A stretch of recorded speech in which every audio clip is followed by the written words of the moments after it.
Everyone loves to listen to a good book, and there are so many wonderful ones to choose, so we decided to bring you this podcast of Stories Come to Life. Each episode features a story from either classic or modern literature, especially chosen to be interesting and exciting to hear. So sit back, relax, and listen to this story come to life. Welcome to Stories Come to Life. I am your host, Kathryn Lopez Luker. Ben Mason has faced so many obstacles as he has tried to make his place at Clearview Academy. He was assigned extra work so he would appear to be out of condition. He was able to save the life of a teammate and fainted from the loss of blood as a result. And now he is enduring a punishment after being falsely suspected of stealing money.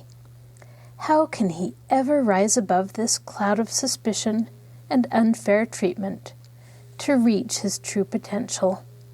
It seems that it will take a miracle, or at least a change of heart from one of his teammates. Here is the thrilling conclusion of The Winning Basket. Now sit back, relax, and listen to this story come to life. The Winning Basket by Duane Yarnell. Chapter 18. After Hours. The team was scheduled to leave for Corona on Friday morning. They were to go by bus at 11 o'clock. Ben Mason was up at daylight, his mind still puzzled. But finally he decided on his course of action. He could not bring himself to remain at the academy under false pretenses. On the other hand, there was one thing that Ben felt he owed himself. That was an opportunity to play in the championship game against Corona. Ben had worked hard all season. He had endured innumerable hardships to make the team. Later, he had held his head high when the entire campus was allied against him. Leaving now before the game would always be a memory that would hurt to recall. It would remind him that he had left a job unfinished. No, Ben would go to Corona. He would play in the game, would turn in the best game of his career. Then and only then would he resign from the academy. Ben owed that much to himself.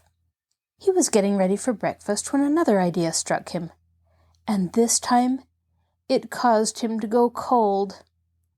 So many things had happened to Ben that he had failed to consider his immediate future from every angle. Now he understood what he had forgotten. Instead of going to breakfast, Ben called a taxi. He gave the driver the address of the Harrigan Automobile Factory. He sat back against the cushions and closed his eyes. It seemed to him then that the world was all against him. He had tried, and he had failed. Now he was about to relinquish a claim on the only person he had really ever loved. Ben had to admit now that it was over that his affection for the old man had been very deep. John Harrigan was a bluff, gruff man, but there was a kindliness about him that Ben would always miss. He dreaded what he was about to say, but he knew he must go through with it. John Harrigan was in his office when Ben reached it. He seemed surprised to see Ben. Ben, however, did not bother to seat himself. Cap in hand, back stiff, eyes straight ahead, Ben said, "I've come to tell you goodbye, sir." Ben steeled himself to keep his voice from breaking. I want to thank you for everything you've done for me. I appreciate it, but the fact remains that I don't believe I want to train to take your place in industry." "Wait, Ben," John Harrigan said in genuine alarm. "You don't really understand what you're saying. I don't want—" "I understand exactly," Ben persisted. "I'm saying that after this term is ended, I'm leaving school. I've made up my mind, and nothing is going to make me change it. If this doesn't fit in with your plans, I'm terribly sorry. I've thought the matter over, and I'm convinced I'm right." Suddenly Harrigan's lips curled, and in his eyes there was cold contempt. I tried not to believe my own eyes, Harrigan said stiffly. When others said you were a grandstander, I tried to disbelieve them. Later, it looked as if you were a quitter. I didn't want to believe that. You see, Ben, there was something about you that got under my skin. I could have loved you like my own flesh and blood. But now I know that I was wrong. You're a quitter. You even admit it. Ben turned, and without another word, walked hurriedly from the office. He heard Harrigan's startled gasp, and although his heart cried in agony, he ignored the cry and stumbled to the waiting taxi. He rode back to the school, completely forgetting his breakfast. Ben went to his room, where he lay back upon his bed and tried to sleep.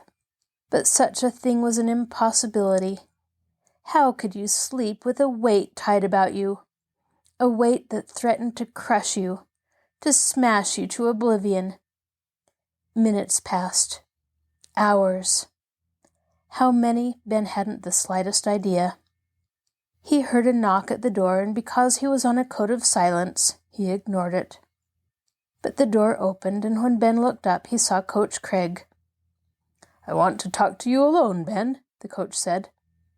He sat down across the room from Ben. His eyes were heavily rimmed with dark circles. It was obvious that he hadn't slept. "You know," he said, "how strongly I've tried to give the school a winning team. Well, I don't see how we can have it. Not unless I can get you to help me, Ben.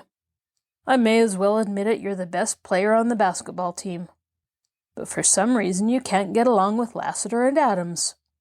I'm inclined to believe that you've been badly maligned by the entire school. I'm further inclined to believe that it may be because of your quarrel with Lassiter. Oh, don't look surprised. A coach sees a lot of things he isn't supposed to see. Now I'll come to the point. I don't believe you took that money. I've never believed it. However, I do think that I'm about the only one on the campus who feels this way. But this is neither here nor there. Ben, the only way we can win is for you to play with the varsity as you're really capable of playing. Making them angry at you tomorrow night will not win. To win, there has to be excellent teamwork. You and Lassiter and Adams and Chase and King, every one of you will have to keep one thing uppermost, that the team is more important than the individual. I don't believe it would do any good to talk to the rest of the men. They would keep doing as they've done in the past. But you, Mason, you are the one who can stop this foolishness. Whatever has come between you, I want to see it buried. I want you to go to the other members of the team. I don't care what you say to them or how you do it. But get them to play this one game as a team. Forget personal grievances. Remember that there is a school behind you, a school that will give anything to see you come through with a victory. Well, I've spoken my piece. What do you say? What's your answer, Mason?" "My answer," Ben said heavily, "is that I could have done as you suggest yesterday, but today, well, sir, the circumstances have changed. I can't possibly go to the varsity men and ask them to play with me. Please don't torment me by making me talk about this thing. Can't you see what it's doing to me?" "Then you aren't even going to play in the Corona game?"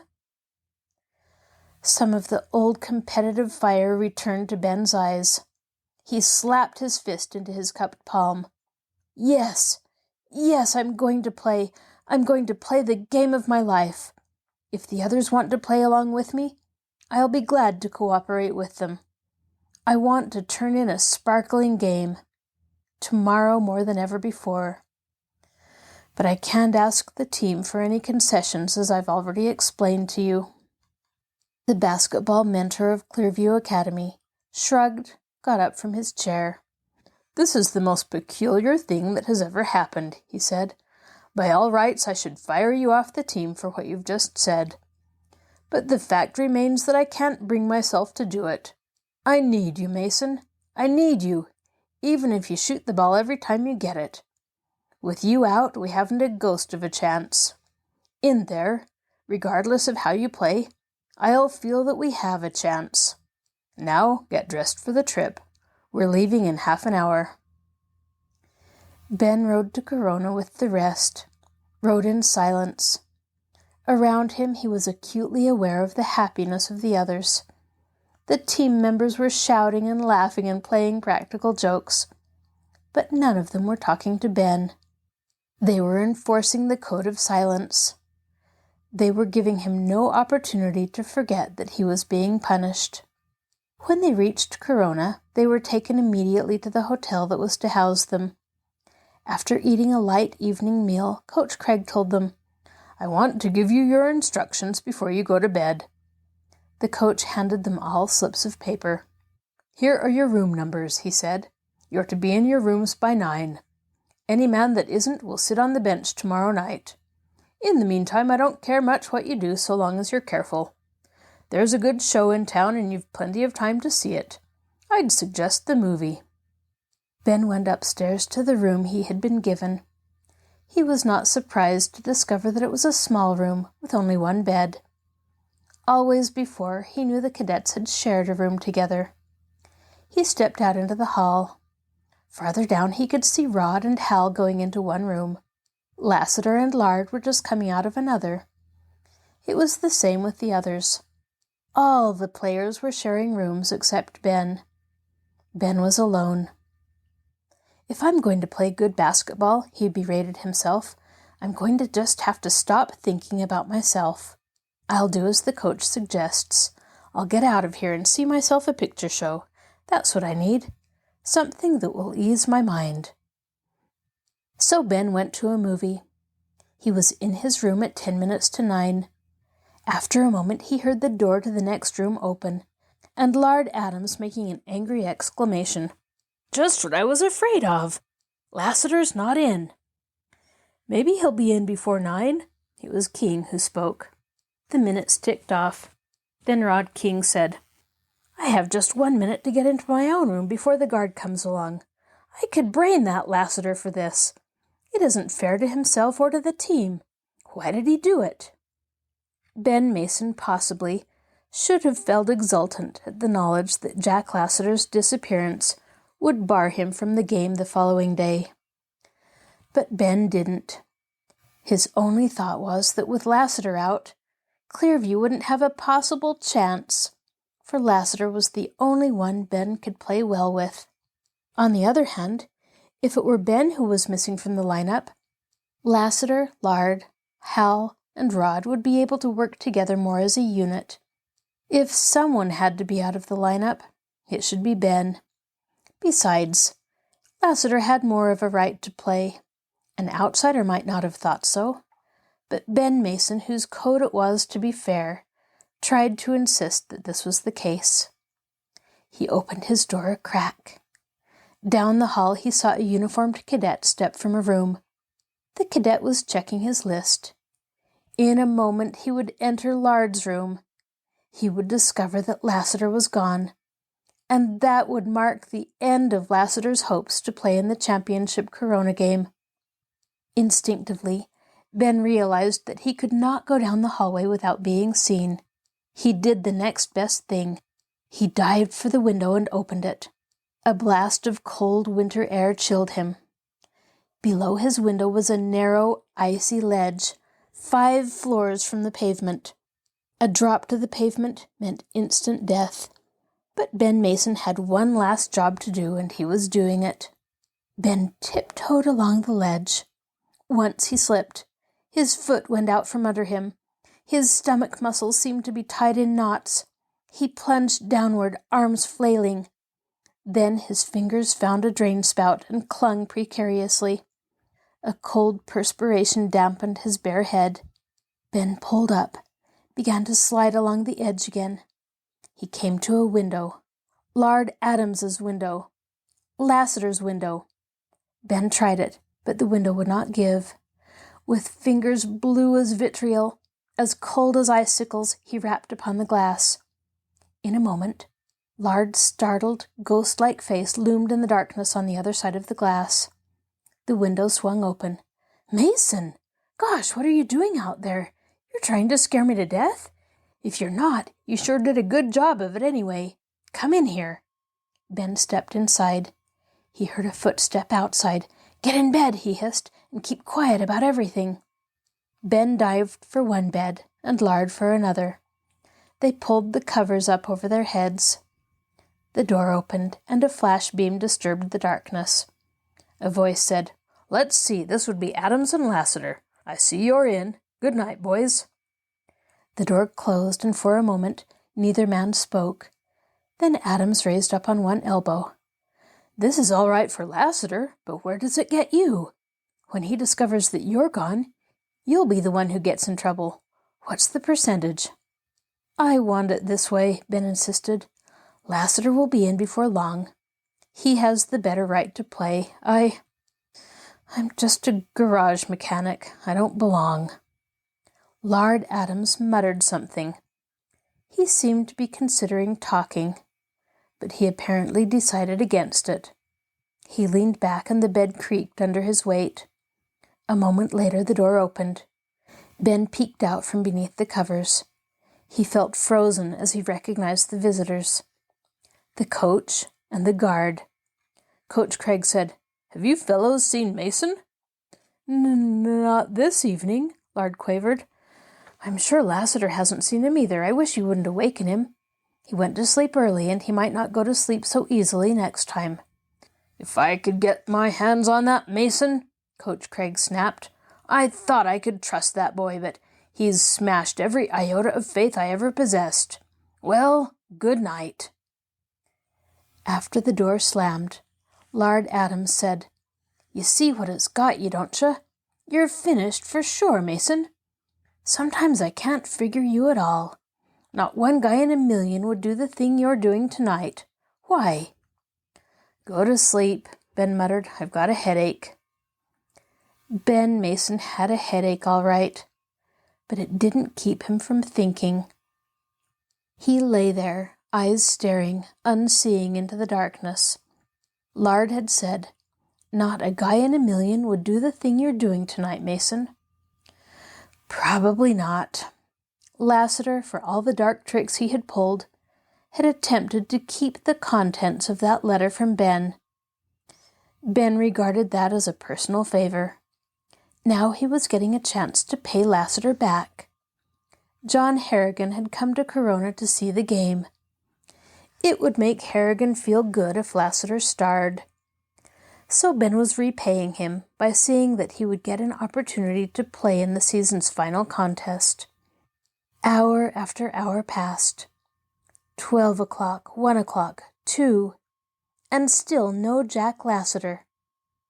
Suddenly, Ben was wondering if Lassiter had been hurt. If, for some reason, he would not be able to come back. If so, all of Ben's work would have gone for naught. His sacrifice, no matter how noble, would be of no consequence. When Ben could stand the suspense no longer, he climbed out of bed. Ben hadn't had time to get out of his clothes in the first place, and now he was glad. He tiptoed out of the room, down past the open door where the cadet guard slept. Ben slipped down the stairs to the dark lobby. He was just starting toward a revolving door when it swung around, and Jack Lassiter stumbled in. The sight of Lassiter was startling. His hair was mussed and clothes wrinkled. He looked dazed. He began talking as if Ben had always been his friend and confidant. "I should have known better. Joe Bash of Corona got me out. We went riding and then the car broke down. They left. They didn't come back. They left me out there on the road and I nearly froze to death before I found the way home. They did this to me so I wouldn't get to play. Even if I didn't feel stiff and sore, I wouldn't get to play. I guess it's pretty near morning. The coach will have a fit." Ben felt instant relief. "Pull yourself together," he said. "Get back up to your room, climb in bed, and whatever you do, don't say anything about tonight. You can sleep late if you want. Nobody'll pay any attention to what time you get up. Now do as I say and be quick about it." Ben waited a moment, and then went upstairs himself. When he passed Lassiter's door, it was closed. Then Ben went into his room, undressed and climbed into bed. Within a few hours the storm would break. and Ben dreaded it. Chapter 19. Ben Mason's Heritage. The Clearview varsity had never seen their coach in such a black mood. Breakfast had been concluded, and the coach had ordered everyone up to his room. It was only when Coach Craig closed the door that the squad realized a storm was brewing. The coach paced the floor like a caged tiger. His color was a ruddy crimson hue, and his jaw was set grimly. Suddenly he stopped his erratic pacing, whirled, and faced the entire group. "The thing I'm about to say," he blurted, "is not going to be pleasant, but it has to be done. All season long I've tried to believe in one fellow. I've maintained my belief in him when all others have turned against him. But last night when I asked this particular fellow to prove my faith, he went back on me. I'm speaking of Ben Mason." Coach Craig walked over to where Ben sat. "Mason, you're finished. There's no need of you getting dressed for the game. I'm firing you off of the team. Any man who thinks so little of his school that he stays out until almost daylight. Oh, there's no need of saying more. You know what you've done." Ben, feeling all constricted inside, said humbly, Yes, I know what I've done. But regardless of how you feel, I want to tell you one thing. I hope the cadets win tonight. Get out, Mason, before I lose my temper, and don't ever come back. We don't need your kind, ever." Ben Mason walked out, and this time he knew he was finished as a cadet. He had done his best. He had made many grave decisions. He had continually sacrificed so that the school would benefit. Now that it was over, the hurt went down deep. There was no use trying to laugh it off. There was no use trying to tell yourself that it didn't matter being left out of the last basketball game of the season. No, it mattered plenty. Ben spent the morning in his room. He decided during those pain-filled hours to forget the academy. He had a few clothes back in his room, but they were not important enough to go after. No, the only important thing was to get away, to go to another part of the country and begin again. It seemed a bit like running away, but Ben knew that would be his only chance to make a success of life. It would be difficult to turn his back upon such great fellows as Hal Chase and Rod King. They had been kind to him. They were the kind of men he wanted to see more of, but there was no use thinking such thoughts. Noon came, and Ben, without having slept or having eaten breakfast, could not bring himself to eat. He simply had lost interest in everything. He was a man in a trance. The door of his room opened. A young man wearing the uniform of the Clearview cadets entered. "Ben, I couldn't stay away any longer. I tried, but it was no use. Why did you do it for me?" Ben recognized Jack Lassiter now. He said dismally, "Why did I save you last night? I'll tell you why. When I learned that my father was an escaped convict, I knew that I could never make John Harrigan happy. At the same time, I knew that Harrigan would be disappointed if you turned out badly too. One of us has to come through for him. I want you to make him happy. Harrigan loves basketball. Personally, I believe this game is as important to him as it is to anyone at school. The greatest thing that could happen to him would be to have you lead the cadets to victory." Lassiter stood there, and for the first time since Ben had known him, his face had a drawn, compassionate look. Suddenly he began to sob. His wide shoulders shook spasmodically. "You did this for me after everything I've done to you, Mason? I can't hate you. I can only hate myself for the awful things I've done. That letter, I didn't destroy it. I kept it. And it didn't contain the news I told you. Mason, according to that letter, your father was an important man. You're the blood grandson of John Harrigan. That's why I couldn't tell you. I knew it would cut me out of Harrigan's wealth." For a moment, Ben Mason was too stupefied to move. But the spell could not endure forever. I'm John Harrigan's grandson? I can't believe it. It's true, Lassiter said huskily. Every word of it is just as I've told you. The letter is back at Clearview where I hid it. Well, look at me, Mason. Don't you believe me? I'm trying to believe you. But the shock. No, I can't ever believe this until I read the letter myself. If this were really true, then all of his troubles were wiped out. In his heart, he would feel that he had a perfect right to play in tonight's game with the varsity. But until he was positive... Look, Lassiter, where is that letter? It's behind the loose stone in the flagpole. I hid it there so that no one would ever find it. I'm going to get it, Ben said. I'm going to hire a car and drive to the academy, if what you say is true. But you can't do that. The roads are icy from the storm last night. You'll never be able to make it. You'll kill yourself. Please take my word for it. I'll square you with the coach. I'll fix it so that you can play. You've got to play anyway, Ben said. Whatever I may think of you otherwise, I know that you're a real basketball player. You stay here and say nothing. I'm leaving. Somehow, I'm going to get back before the game is over. And then Ben Mason did a thing that was instinctive. He held out his hand. Good luck, Lassiter. The night's storm had unloosed sleet and snow. The long concrete ribbon of highway that connected the rival schools was as slick as glass. The car that Ben Mason hired was a fast one, but there was no chance of using its speed. The driver was forced to hold back, and because of this, the miles unrolled more slowly than did the hours. They were still 6 miles from their destination when darkness fell.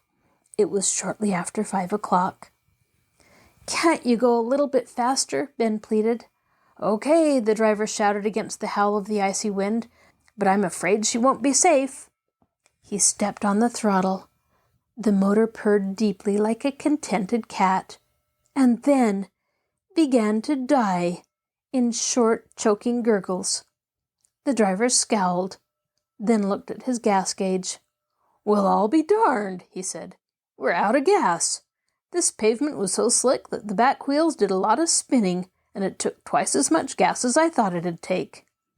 The car slid to a halt. Ben jumped out, handed the driver some money. I'm leaving you here, Ben said. Ben Mason whirled, pulled his coat collar up around his throat, hunched his shoulders down against the bitter draft, and began to jog toward his destination. A motor whirred behind Ben. Headlights swept around the curve, came toward him. Eagerly, Ben sprang to the side of the road, turned and waved his hand. The car slowed, and a surge of gladness swept through him. The ride to town would save him many precious minutes. It would make it possible for him to still have hope. And then his joys crashed down to despair again. The motorist gave a blast of his horn, stepped on the gas, and pulled away, evidently fearing that Ben was a tramp, bent on catching some unwary motorist. Ben stepped back into the road and resumed his jogging. There was one advantage to that. The jog kept his blood racing, kept his body warm, and it gave him time to think. Ben's plan of getting back to Corona was rapidly taking shape. It had been a long time since he had seen Gus Henderson, the kindly old man he had worked under at the Harrigan automobile factory. But Ben remembered Gus as a friend, one who would be willing to go the limit for you. So when Ben finally reached the outskirts of the city, he found a telephone and called the plant. Gus was not there, and for a moment Ben's spirits flagged. Was he so close to victory and then doomed for failure? But the factory was able to supply Gus's home telephone number, and an instant later Ben was ringing that. After a moment, he heard Gus's voice. Gus, this is Ben Mason. Do you remember me? Do I remember you? Don't make old Gus laugh. Of course I remember you, Ben. How could I forget the lad who saved my neck on the assembly line when the new model started through? But say, why aren't you in Corona, Ben? This is the night of the big game. The big boy was going through the factory yesterday morning, telling how the cadets would win. They were kind of figuring on you being in on that, weren't they? I should be at the game, Ben exclaimed, but I can't find a way to get there. Listen, Gus, I was just thinking, could you get away tonight and take me there? Is there a fast car at the factory, one that'll make time over ice? Gus thought a moment. Say, I've got it. We have a special set of tires. They're fixed with chain spikes. We made 'em for an ice sweeper. Up on the big lake they play a lot of hockey and skate a lot too. They have a light car that's attached to a big sweeper. They wanted the tires so the car wouldn't slide around. I can jerk the wheels off the test wagon, put 'em on our Harrigan 8 special, and be ready in half an hour. And boy, how I'm aching to see that game. Okay, Gus, that's swell, Ben shouted. I'm going by the academy grounds. Meet me in front of the campus gate as soon as you can get there. Don't disappoint me, Gus. Ben slammed the receiver. His blood was racing unaccountably fast. In his clear blue eyes, there was an eagerness that had not been there before. Ben forgot that he was tired from his run.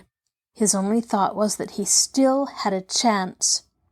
It would not be possible for him to get there for the start of the game, but with a bit of luck, he might make it in time for the second quarter. He just had to make it. Cutting across fields, climbing the icicle-crusted fence beside the railroad tracks, then plunging down the opposite bank, Ben found himself on the narrow street that entered the campus from the rear. He was soon driving through the gate, pounding across the dead snow-covered grass. He reached the flagpole, and then the awful thought hit him that perhaps this was another of Lassiter's tricks. He had no one's word but Lassiter's. Suppose it were not the truth. Ben's fingers were clammy against the raw wind as he felt around the base of the flagpole. Then his fingers touched a loose stone. The stone pulled away at Ben's tug. Feeling around in the narrow opening, Ben soon came upon a folded letter. He pulled it out, raced under the streetlight at the campus gate. He began to read. Before he was halfway through the letter, his eyes were brimming. It was true. A blast from an automobile horn brought Ben back to reality. A long green car slid to a halt in front of Ben. Ben opened the door, leaped inside. Good old Gus Henderson was at the wheel. "Climb in, youngster," he shouted, "and hang on to your ears.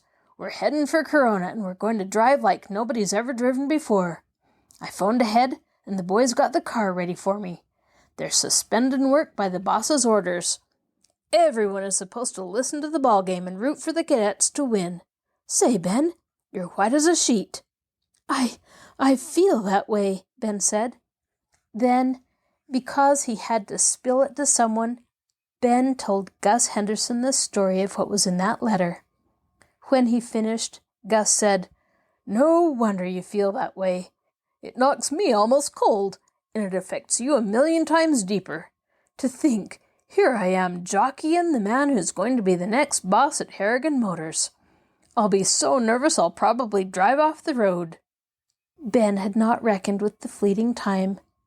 Before he realized it, it was 8 o'clock, time for the game to begin, and they were many, many miles from Corona. "The radio!" Ben exclaimed. "Turn it on. After all, they're broadcasting the game tonight. That'll at least help." In a moment, the radio was crackling. Then came the voice of one of the nation's top sports announcers. "And so we go into the second minute of play, ladies and gentlemen. The homeboys are leading 3-0 as a result of that first-minute basket and that free throw. The cadets are bringing the ball down the court. There's Chase with the ball. He can't find an opening. He flips to his partner, Lard Adams. Adams is motioning for his team to start breaking toward the basket. There goes a man. Let's see, it's Lassiter. Lassiter takes a pass from Adams. He's going for the goal. No, he's stopped. Lassiter has lost the ball to Corona. There comes the Corona offense again. It moves down like a runaway train, crashing onward with nothing able to stop it. So far, the cadets have shown none of the class that has brought them through the season successfully. If this keeps up, the game will be a walkaway. Oh, there goes Corona. The ball is tossed into the center circle. Their tall center has it. He's turning. There's the shot. And hear that crowd roar. I don't have to tell you that it's another basket. The cadet captain, Rod King, is motioning to the referee. Yes, it's a timeout. They're going to talk it over. They believe a timeout might cool the Corona team off. Turn off the radio, Ben said heavily. I can't stand to listen to this. Oh, what's wrong with that team? The radio was flipped off. For long minutes, Gus Henderson drove in silence. Once, on the outskirts of a small town, the car was stopped and warned off the road. But some fast talking by Gus Henderson finally got them out of the difficulty. Minutes ticked away. Finally, Ben could stand it no longer. He gave the radio control a flip. Soon the announcer's voice was audible. And once again the cadets are bringing the ball down the floor after a Corona basket. That's about all we've seen so far tonight. The Corona boys score and then the cadets get the ball, but they can't hold it. They're passing badly and they can't seem to hit their shots. Jack Lassiter, Clearview's star forward, is sadly off form. He looks to be out of condition. But the cadets have no strong reserve strength. Oh, there it is again, folks. The combination of Adams and Chase is cracked up. Adams just reached for a pass from Chase, but he missed the ball. Corona has it. Corona is sweeping down the floor again. They're simply riddling that Clearview defense as if it were a sieve. Ha! There goes the shot. It's a long one and a beauty, and hear that roar of approval. It's another Corona score. That makes the count 20-6 in favor of Corona. The timer is raising his gun. The half is almost over. In the racing car, Ben Mason groaned audibly. Oh, why couldn't we have been sooner, he moaned. I'll never get there in time to play. Look up ahead, Gus Henderson said suddenly. What is it, another highway patrolman? Ben asked. Not this time. It's Corona. Ben Mason said nothing. He sat there, face strained ahead, looking for the lights. They came into view, grew larger. The car turned down a wide street, raced to the campus at the end, and stopped. Ben jumped out and handed Gus the letter he had received from the investigation agency. Find John Harrigan. Give him this, Ben said. Then he dived toward the entrance of the Corona gym. Chapter 20. Conclusion. Ben Mason walked into the dressing room of the Clearview varsity while the team was gathered there for the halftime intermission. It was a new Ben Mason the cadets saw. In his face they saw confidence, eagerness. In his springy stride they saw a youthful, exuberant vitality. As a group they chorused, Ben Mason! Ben was watching Coach Craig's face. At first the coach had looked pleased, but slowly the pleased look faded, and in its place grew one of regret. What are you doing here, Mason? Coach Craig said. Ben ignored him, turned to Jack Lassiter. Lassiter's face was white, but he needed no urging. He had a duty to do, and he did it. I hated Ben, he said huskily. I hated him because I was afraid he'd take my place with John Harrigan. Suddenly, tears began to stream down the usually confident Lassiter's face. I'm the son of a car washer in Harrigan's factory. My father was killed in an accident, and Mr. Harrigan felt sorry for me. He gave me nicer things than I'd ever known. He made me cocky. I didn't dare think of what it would be like to be without them. So when Mr. Harrigan met Ben, I vowed Ben would never grow to mean anything to him. I made Ben look bad. I saw to it that he had to do extra duties so he would look out of condition. I even got him silenced when I hid that money for a few days so it would look like Ben stole it. I stayed out last night and Ben took my place in bed.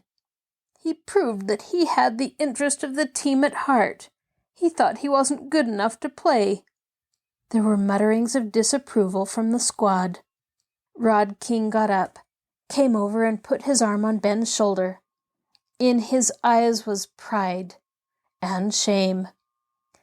But as for Lassiter, he continued to tell the story. Finally, he told how Ben was really the grandson of John Harrigan, the man who had given so many fine things to Clearview Academy. Then Lassiter finished. His eyes were red-rimmed. He was beaten, defeated, and he knew it. "Ben," the coach said softly, "Ben, I don't know how to tell you how sorry we all are. If you hate us, we can't blame you. But I'm asking you something on behalf of the entire squad. Will you forgive us? Will you come back on the team where you belong?" Something began to swell within Ben Mason's sturdy chest. It was a warm, pleasant feeling. Ben looked around him. He saw the thing he had always wanted to see. They were begging him with their eyes to accept them, just as he had wanted them to accept him. It was Ben Mason's hour of triumph. "Of course I'll come back to the team. Let's go." "There's just one more thing," Coach Craig said. "It is our custom during the half of the last game of the season to elect a captain for next year. Rod, you have the privilege of nominating your choice." "My choice," Rod said, "is the man who has shown more courage than all the rest of us. I nominate Ben Mason, and I move we elect him unanimously. Do I hear approval?" The gym suddenly resounded with emotion-packed cheers. "Hooray for Ben! Captain Ben Mason! Attaboy, Ben!" Ben was too choked to say anything. It was Coach Craig who suddenly became serious. "Lassiter, as for you, you know you're off the team, and Monday the whole school will have to know about your guilt. I'm sorry for you." I don't deserve your sympathy," Lassiter said quietly. "I'm willing to take my punishment." Suddenly Ben said, "Look, if the team accepts me, the rest of the school will. It isn't necessary for Lassiter to admit to the school everything he's done. He's made a mistake, but he was man enough to admit it. He has suffered. That's punishment enough for him. We can make up some kind of a story about the stolen money, something that will clear me. I'm asking you fellows to make a promise. On your code of honor as members of this team, promise me that everything you've heard will be kept secret. There's been enough trouble. It doesn't solve any problems. Well, how about it?" Their eyes told Ben that the secret was safe. Jack Lassiter had repented. Through Ben's intervention, he would be saved. But Lassiter was tired, and as the team went out onto the floor for the final half, with the odds hopelessly against them, it was someone else who teamed with Ben. Jack Lassiter was benched. The scoreboard read 25-9. Spectators were already getting ready to leave.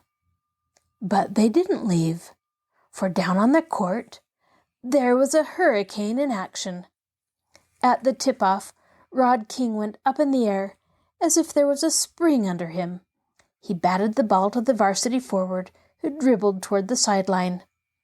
Out of the corner of his eye, he spotted Ben, a yard ahead of his guard, and his lean arm flashed under the arc lights as he looped a pass. Ben reached high and grabbed the ball. He raced in front of the basket, pivoted in the air, and banked the ball off the backboard. The ball went through for a score, and it was 25-11 for Corona. That was a starter. The Corona quintet, still expecting a walkaway, came back too slowly. They tried to pass through holes that suddenly weren't there anymore. The cadets intercepted, and by clever maneuvering, worked the ball back into Corona territory. Hal Chase got an open shot, and he took it. As he was shooting, his arm was held, but the ball went in and the score counted. In addition, he was given one free throw because the foul had been committed, and he made it. That made the score 25-14, and scarcely a minute had been played of the second half. A moment later, when Ben worked in for another basket, and the score moved to 25-16, Corona called timeout. The cadets sprawled on the floor. Rod King said, "We've got him going. We can't lose now." But Ben Mason said nothing. He knew Corona had let down. If they braced, How could the cadets hope to catch them? The Corona crew proved Ben's contention. They came back with a vengeance. But they were playing carefully. This time, they used stalling tactics. They kept possession of the ball, knowing that as long as they kept the cadets from getting it, they would emerge the winners. Finally, in desperation, the cadets moved out to get the ball. But that left the basket unprotected, and that was a mistake. Corona passed in. A lanky Corona forward went crashing in for a basket. The Clearview forward went up with him, but could only foul him. The Corona man missed the basket, but was awarded 2 free throws. He made one of them, and the score was now 26-16. "I'm sorry, fellows," the forward apologized. I'm trying, but that first half took a lot out of me." "Just keep fighting," Ben said huskily. "That's all anyone can do." And fight the varsity forward did. But it took more than fight to keep up with the revitalized Corona. The pace was terrific. The teams raged up and down the court like wild men. Defense was forgotten in the mad race for scores. Both teams began to find the range. But there was no synchronization, no smoothness. The play was fierce, ragged, and tough.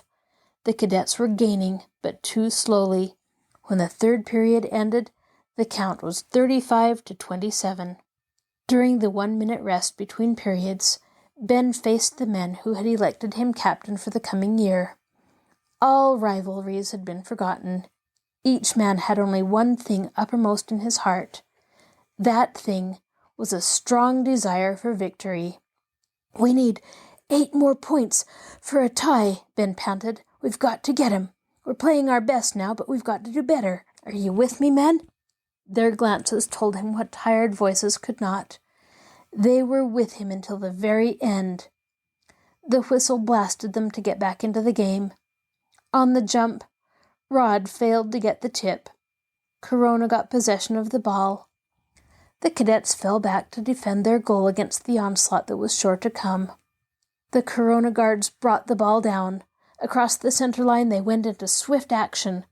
The right guard passed the ball to the Corona center, who was waiting in the free throw circle with his back to the basket. Rod was unable to hold the opposing center in check. The man whirled, fired a shot at the net. The shot missed. Ben, with superhuman effort, reached up and snagged the ball from a whole host of upraised arms. He came down, fought off the pain of a crashing elbow that smashed into his ribs, took the ball, and dribbled madly down the sidelines. The entire Corona team took up pursuit. They caught Ben just as he was crossing the line that divided the court into 2 halves. They ganged him, forced him to stop and search for someone to pass to. Ben saw from the edge of his eye that his forward had outdistanced his guard and was streaking madly toward the basket. All Ben had to do was to get the ball to him, and a score would be almost certain. A precious score that would further cut the lead down. With his eyes glued on the streaking forward, Ben took careful aim. He eluded his nearest opponent for a split second.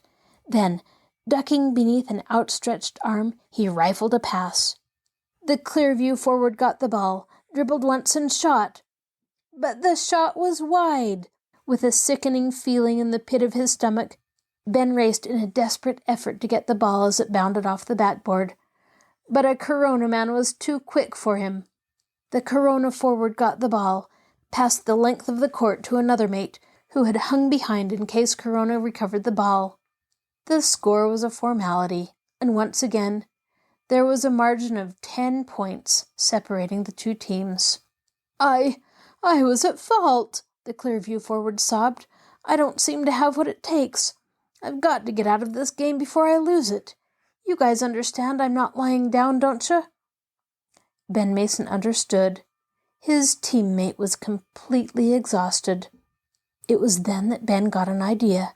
He called for time, then asked permission to talk to Coach Craig. A moment later on the sideline, Ben and the coach were in earnest conversation. "He can't stand the pace," Ben was saying, referring to the forward. "Cardigan isn't good enough, nor is Whalen. Lassiter is our only chance. He should be rested by now. There are only a few more minutes, and he should be in condition to stand the punishment he'll have to take. Lassiter and I have never had a chance to work together as we should.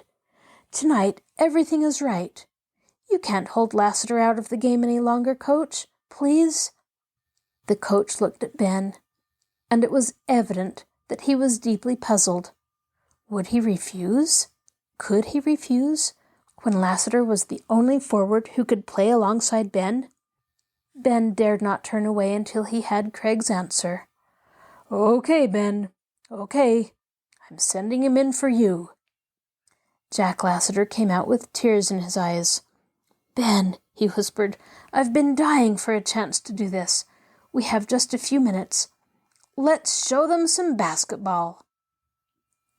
The crowd saw basketball all right. Ben and Lassiter clicked together for 2 quick baskets, while the opponents were hitting one. Both sides scored again, and the count was 41-33. There was less than 5 minutes to go. The cadet cause looked hopeless, but Ben took a pass as the cadets brought the ball into play. He dribbled across the center line, pivoted, hurled an overhand pass to Hal Chase. Chase eluded a guard and crashed toward the free throw circle. Lassiter cut across the circle and took a bounce pass, then whirled into position to shoot. Ben was on Lassiter's flank. Each of them could have shot the ball. There was only one desperate man guarding the both of them. Lassiter started to shoot.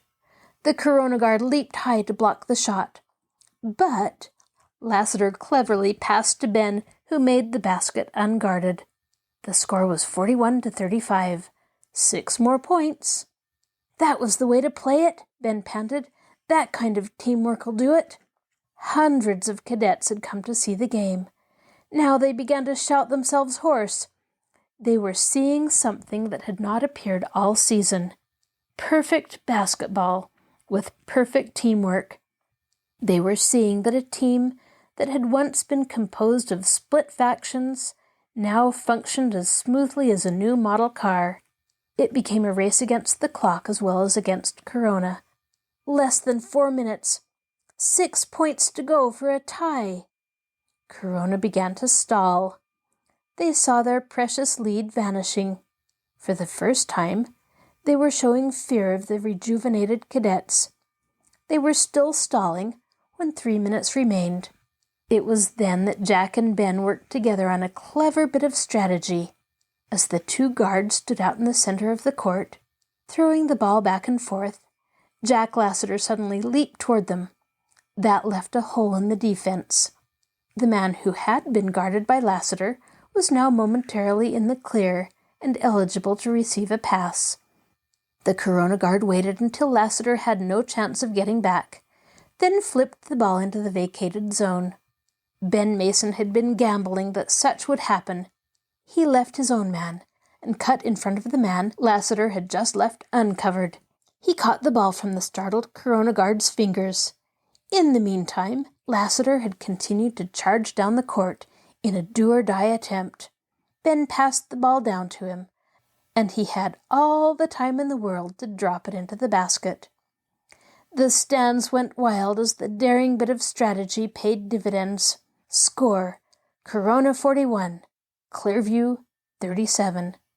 Could the cadets get those necessary 4 points to tie? Again the Corona boys brought the ball down slowly. The seconds were racing by. It was a stall for time. The cadets could not let them get away with it, or the game would be over before they could score again. Yet trying to break up a stalling game was dangerous, for it left parts of the court uncovered and gave the opposition a chance to filter through for even more points. 2 minutes. The desperate cadets were charging back and forth, forgetting their personal aches and pains in the fury of the tremendous battle. But they simply couldn't take the ball away from Corona. 1 minute. With a furious leap that was backed by a strong victory-demanding desire, Ben sliced through to where the Corona guards were stalling. His move caught them flat-footed, but he was not in the clear, even though he was in momentary possession of the ball. But something magnetic was happening down on that basketball court. Ben Mason didn't understand it. Jack Lassiter didn't understand it. But it was happening. The moment Ben broke for the ball, Lassiter seemed to realize what was happening and what would be expected of him. When Ben got the ball and was guarded, he eyed Lassiter charging down the court. Ben leaped high, threw a long pass. Jack Lassiter caught it a step ahead of his nearest opponent. He dribbled to the basket and shot. A groan went up from the crowd as the Corona guard leaped, knocked Lassiter's arm down. Lassiter crashed to the floor and lay prone, but the ball trickled around the rim and dropped through for a counter. The referee blasted his whistle against the noise. "The score counts, and 1 free throw for Clearview." Ben knelt beside Lassiter. Lassiter looked badly shaken, but when the scoreboard went to 41-39, he smiled feebly.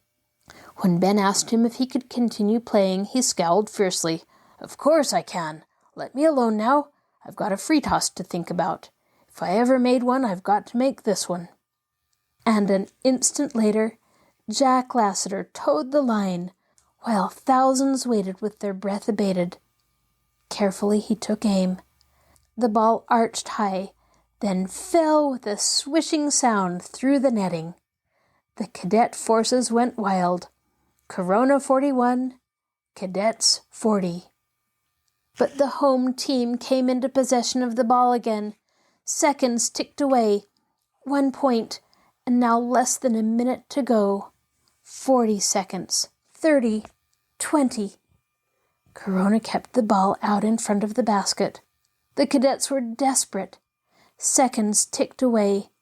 The timer with his gun upraised, his eyes glued to the face of his watch. 10 seconds left.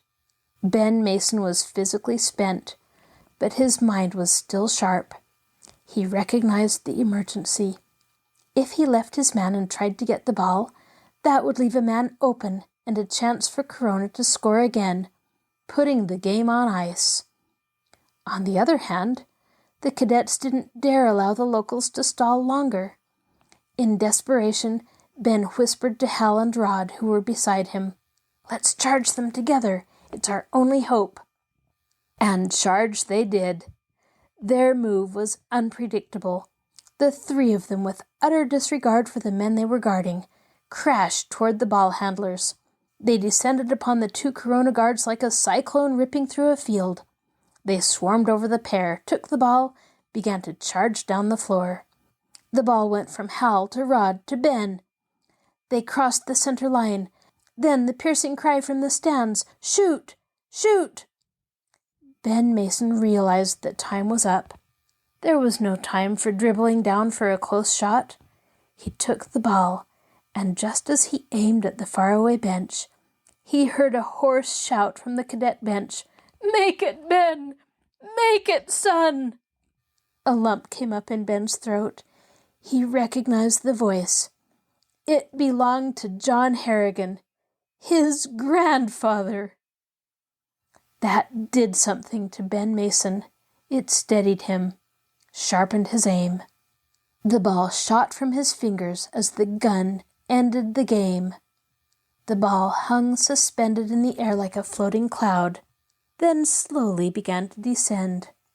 As the ball cleaved the net cords, the gym was a riot of sound.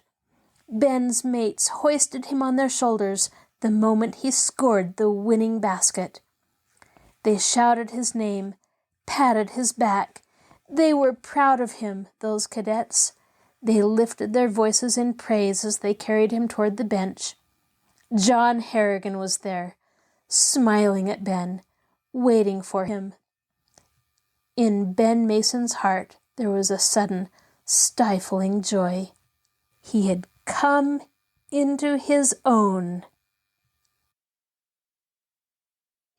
This is your host, Kathryn Lopez Luker. Thank you for joining us for this episode of Stories Come to Life. Be sure to join us next time when we begin a new book.